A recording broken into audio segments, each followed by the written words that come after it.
നമസ്കാരം, റിയാൽറ്റർ അനീഷയാണ്. റിയൽ എസ്റ്റേറ്റിൽ പൊതുവെ രണ്ട് തരം മാർക്കറ്റുകളാണുള്ളത്. ബയ്യേഴ്സ് മാർക്കറ്റും സെല്ലേഴ്സ് മാർക്കറ്റും. ഡിമാൻഡ് വളരെ കുറവും സപ്ലൈ കൂടുതലുമുള്ള മാർക്കറ്റിനെയാണ് ബയ്യേഴ്സ് മാർക്കറ്റ് എന്ന് പറയുന്നത്. ഇവിടെ ബയ്യേഴ്സിനാണ് പവർ കൂടുതൽ, നല്ല രീതിയിൽ നെഗോഷിയേറ്റ് ചെയ്ത് മേടിക്കാൻ പറ്റും. അതേസമയം സെല്ലേഴ്സ് മാർക്കറ്റ് എന്ന് പറയുമ്പം സപ്ലൈ വളരെ കുറവായിരിക്കും, ഡിമാൻഡ് ഹൈ ഡിമാൻഡ് ആയിരിക്കും.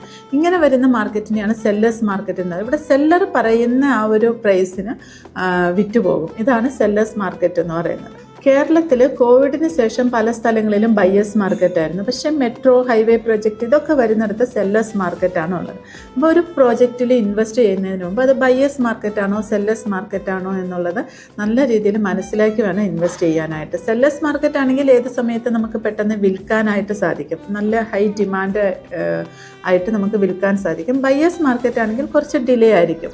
ഇവിടെ ബയ്യേഴ്സ് പറയുന്ന അനുസരിച്ച് അല്ലെങ്കിൽ അവരുടെ ഒരു നെഗോഷിയേഷനിലേക്ക് സെല്ലേഴ്സ് വരേണ്ടി വരും. അപ്പോൾ ഏതാണെന്ന് മനസ്സിലാക്കി അത് മേടിക്കുന്നത് ഭാവിയിൽ വളരെ ഉപകാരപ്പെടും.